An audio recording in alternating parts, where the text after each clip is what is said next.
The National Economic Council, NEC, has suspended the planned removal of subsidy on petroleum products by the end of President Muhammadu Buhari's administration.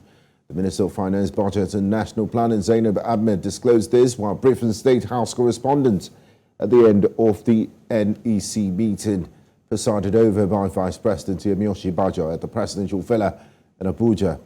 She explained that the removal of the subsidy will likely take effect in June because the Petroleum Industry Act and the 2023 budget provided subsidy until June. She, however, said there was no deadline given for the subsidy removal and the incoming administration will take a decision on when it's possible to do that.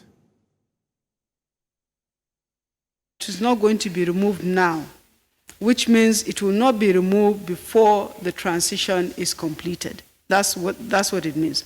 But then we have two laws that have inadvertently made the provision that we should exit by June. So if the committee's work, which will include the representatives of the incoming administration, determine that the removal can be done by June, then the work plan will be designed to exit as of June. But if the determination is that the period needs to be extended, it will mean that we will have, as a country, will have to revisit the Appropriation Act, for example, because the 2023 budget only made provision up to June. Now, join us on NC Continental Prime to unpack this latest development is economist Paul Alaje. Good evening to you, Paul, and thanks for joining us on the news. Yeah, thank you so very much for having me.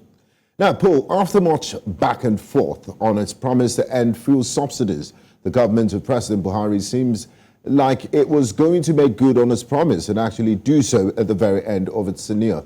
But today's announcement has ended that hope by kicking the ball further down the road. How did you receive this announcement?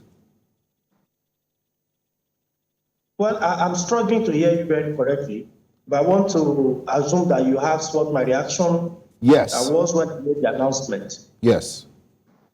Okay, so first of all, I must say that it's within our expectation as an organization that our President Buhari administration will discontinue the campaign for subsidy removal. And the reason is because, number one, President Buhari's days in office are less than, if you like, 40 days or 50 days to remain the president of Nigeria. That's number one. Two, we believe that President Buhari had said at the beginning of his administration that there was no subsidy. Later along the line, he said there was subsidy, but subsidy will be removed. In 2020, President Buhari has said subsidy has been removed, but we cannot but just watch the president and his team, taking different positions at different times regarding subsidy. In the real sense, subsidy exists, but to remove it, without making necessary provision, we just be cutting our nose to spite our face. This is because you cannot remove subsidy. You cannot remove subsidy and allow market forces to adjudicate when government have not performed their responsibility. And what is the responsibility of government? The responsibility of government remains, let there be alternative. And what are these alternatives? Make local refineries work.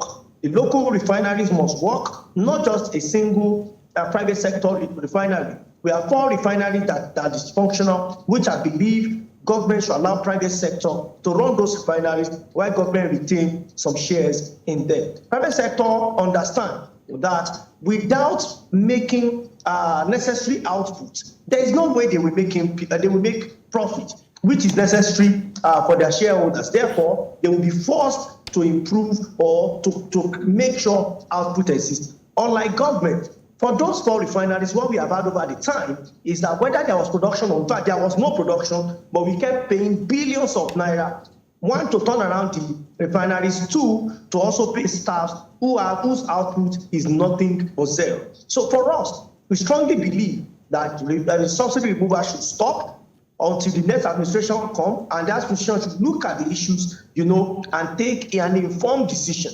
Even when the administration comes, before subsidy is removed, local refineries should work effectively. And number 2, we also believe that government should connect the rural communities, especially agrarian community, to the narrow gauge of the Nigerian Railway Corporation. This will ensure that when government removes subsidy, it will not have impact on food, because one of the major drivers of inflation in Nigeria today at 22% is food inflation. So if we don't prepare for how to mitigate against a surge in prices of food, that is going to be ubiquitous, it's going to affect everybody.